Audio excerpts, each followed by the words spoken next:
Hoy les hablaremos de la oxidación de la fructosa. Nuestro equipo está formado por Armenta Maldonado, Félix Aceves, Garibay Becerra, Kim Navarro y Osuna García. Siguiente. A continuación le presentamos nuestra tabla de contenido, que está formada por introducción, metabolismo de la fructosa en células hepáticas, metabolismo de la fructosa en células musculares, glucólisis, ciclo de Krebs, rendimiento energético y nuestra conclusión. Siguiente. Como introducción tenemos que la fructosa es un monosacárido que se encuentra en vegetales, fruta y miel. Tiene la misma fórmula molecular que la glucosa, pero su estructura es diferente, lo que la convierte en un isómero de glucosa. La fructosa es una cetohexosa con 6 átomos de carbono y un grupo cetona. Algunas de sus propiedades es que es un buen endulzante, aporta energía, es de absorción rápida, tiene mayor solubilidad en líquidos que el azúcar común.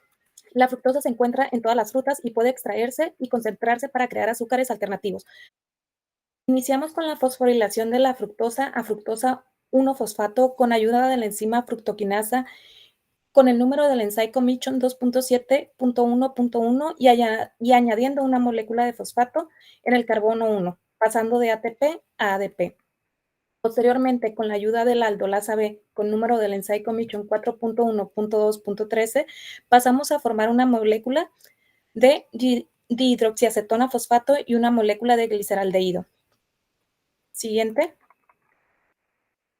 La dihidroxicetona fosfato pasa a gliceraldehído 3-fosfato con la ayuda de la enzima triosa fosfato isomerasa con número del ensayo Mission 5.3.1.1 para poder entrar directo a glucólisis. El paso de dihidroxicetona a gliceraldehído 3-fosfato es un paso completamente reversible.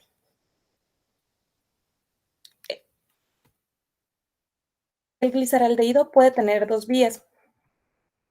El gliceraldehído puede pasar de glicerato 3-fosfato mediante la enzima triosa quinasa con el número del ensayo Mission 2.7.1.28 y la adhesión de una molécula de fosfato en el carbono 3 utilizando una molécula de ATP que pasará a ADP. Como ya se mencionó, el gliceraldehído ya está listo para entrar en la glucólisis. Siguiente. La segunda vía es la deshidrogenación del gliceraldehído a glicerol con la presencia de la enzima alcohol deshidrogenasa con el número del ensayo Mission 1.1.1 y la ayuda de un reductor pasará de NADH a NAD. A su vez, el glicerol pasa a glicerol 3-fosfato mediante la enzima glicerol quinasa con el número del ensayo Mission 2.7.1.30 y la adhesión de una molécula de fosfato en el carbono 3, gliceraldehído 3-fosfato, pasando de ATP a ADP. Y finalmente, el gliceraldehído 3-fosfato pasa a dihidroxicetona fosfato con ayuda de la enzima glicerol fosfato deshidrogenasa con el número del ensayo Mission 1.1.1.8 y la ayuda de un agente oxidante pasando de NAD a NADH. Una vez formada la dihidroxicetona fosfato, se encuentra lista para pasar a la glucólisis. El metabolismo de la fructosa en las células musculares es un tanto distinto. Partiremos desde fructosa y por medio de la exoquinasa y el uso de una molécula de ATP y su cofactor magnesio, podremos obtener fructosa 6-fosfato, gracias a la adhesión de un grupo fosfato en su sexto carbono. La exoquinasa tiene el número de ensayo Mission de 2.7.1.1.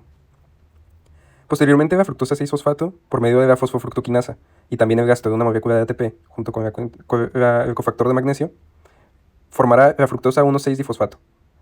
Esta reacción tendrá un delta Gibbs de menos 3.4 kilocalorías/mol.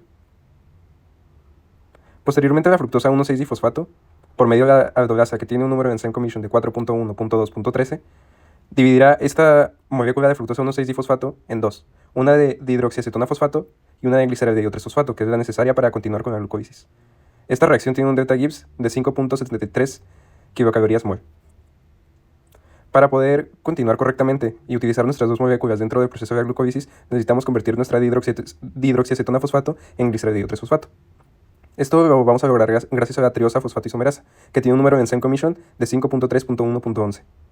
Así pues, pasaremos de dihidroxiacetona fosfato a tener dos moléculas de gliceraldehído 3-fosfato, y estas dos moléculas podrán entrar a la glucólisis. Esta reacción tiene un delta Gibbs de 1.83 kilocalorías/mol. Vamos a la reacción 6, que aquí comienza la segunda fase, que es la fase de generación de energía. Desde el punto de vista de su mecanismo, esta reacción es catalizada por la gliceraldehído 3-fosfato deshidrogenasa donde su enzyme commission es 1.2.1.12, lo que le hace ser una transferasa. Es una de las más importantes de la glucólisis debido a en que parte genera el primer intermediario de energía elevada y en parte porque genera un par de equivalentes reductores. La reacción 6 comporta una oxidación de 2 electrones del carbono carbonilo del gliceraldehído 3-fosfato al nivel del carboxilo, una reacción que normalmente es bastante exergónica.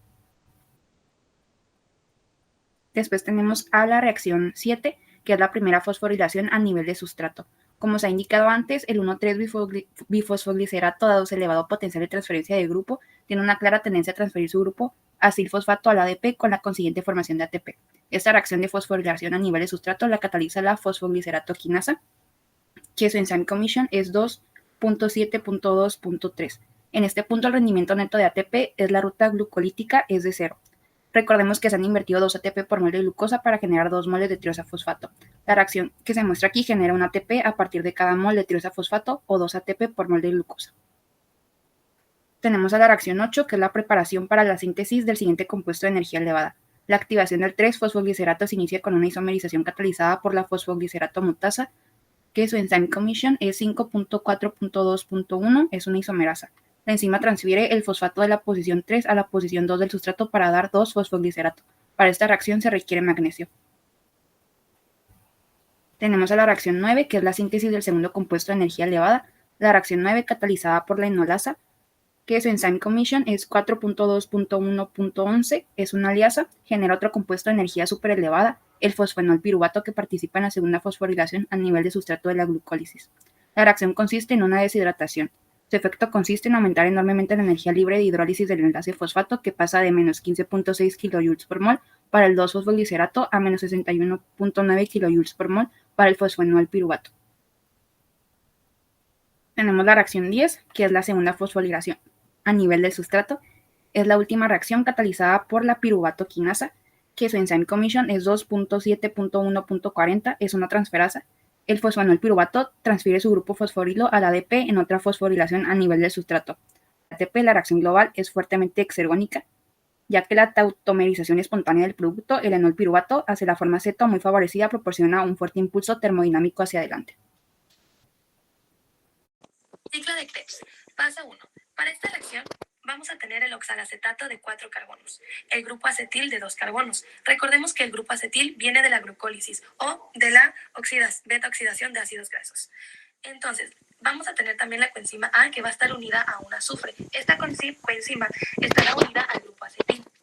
Entonces, el oxalacetato y el acetilcoenzima A se unen para formar la molécula de citrato de 6 carbonos. Para esta reacción se liberó la coenzima A con el azufre y se consumió una molécula de agua. Esta reacción es de tipo exergónica y su enzyme commission es 2.3.3.1. Isomerización del citrato o isocitrato. En este paso, el citrato experimenta una remodelación.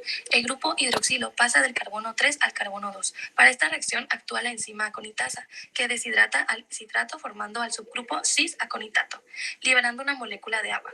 Posteriormente, la aconitasa hidrata al cis-aconitato, cambiando el orden de los hidrógenos y el oxígeno, por lo que se consume nuevamente la molécula de agua. Esta reacción es de tipo endergónica y su enzyme commission es 4.2.1.3. Oxidación del isocitrato al oxalaxucinato. Primero, el isocitrato se convertirá en oxalaxucinato, oxidando su grupo hidroxilo hasta un grupo carboxilo, perdiendo 2 átomos de hidrógeno en este proceso. Estos hidrógenos son llevados por la coenzima NAD+, convirtiéndose ahora en NADH más H+.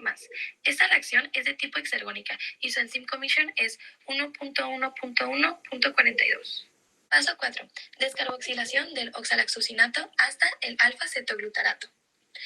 La enzima isocitrato deshidrogenasa debilita el enlace del grupo carbonilo central de la molécula de oxalaxucinato y el ácido isocítrico lo pierde en forma de dióxido de carbono. De esta manera, pasamos de tener 6 carbonos en la molécula de oxalaxucinato a 5 carbonos en alfa-cetoglutarato. Esta reacción es descarboxilación. Paso 5. Fosforilación a nivel del sustrato. La succinil-CoA que habíamos formado en la reacción anterior ahora va a perder esa coenzima A que había captado anteriormente. Y así usamos la energía de esa reacción, que es la liberación del CoA, para transformar un GDP más Pi en un GTP. análogo energético del ATP. En conclusión, al final de esta reacción habremos formado el succinil-CoA en succinato. Se hace a través del succinil-CoA2-CoA en sintetasa. Siguiente. Paso 6. Deshidrogenación dependiente de Fabina, formación de fumarato. En esta reacción vamos a transformar el succinato en fumarato. Está catalizado por la succinato DH deshidrogenasa y libera electrones. Estos electrones los capta un FAD y se transforma en un FADH2. Siguiente. Paso 7. Hidratación del fumarato. Se produce una hidratación a partir de la fumarasa, que consiste en captar una molécula de H2O y se transforma en fumarato L-malato. Siguiente. Paso 8. Deshidrogenación que regenera al oxalacelato. En esta última reacción del ciclo de Krebs se va a transformar L-malato en oxalacetato. Como es una deshidrogenación catalizada por L-malato, vamos a liberar electrones. Estos electrones los captará una molécula de NADH para transformarse en NADH. Siguiente. Podemos observar que dentro del rendimiento energético tenemos que en la glucólisis se gastaron 2 ATPs en el primer y segundo paso. Se obtuvieron 2 NADHs, pero estos 2 NADHs no pueden entrar a la mitocondria, así que tienen que ser convertidos a FADH, por lo que tenemos una pequeña pérdida de energía en esta parte. También dentro de la glucólisis se ganan 4 ATPs. Dentro del ciclo de Krebs obtenemos 8 NADHs, 2 FADHs y 2 GTPs. Los GTPs son más o menos equivalentes a los ATPs energéticamente hablando. Cada molécula de NADH, al momento de pasar por los complejos mitocondriales, nos permitirá bombear 10 protones hacia el exterior, mientras que los FADHs nos permitirán bombear 6 cada uno. Por lo que el bombeo de los 2 FADHs generados en la glucólisis sería de 12 protones, mientras que en el ciclo de Krebs los 8 NADHs provocarían 80 protones bombeados y los 2 FADHs 12 protones. Esto nos daría un total de 104 protones bombeados, que mediante el complejo 5 de mitocondrial de la ATP sintasa nos permitirá generar 26 ATPs. Si a esto le restamos los 2 ATPs que gastamos inicialmente y los 6 ATPs utilizados en la glucólisis, tenemos una ganancia total de 30 ATPs.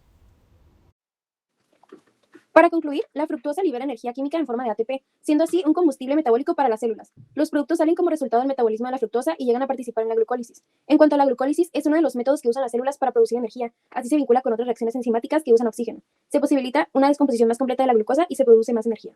Por último, recordemos que el ciclo de Krebs es de vital importancia ya que se encarga de liberar grandes cantidades de electrones y protones que serán transportados hacia la cadena respiratoria.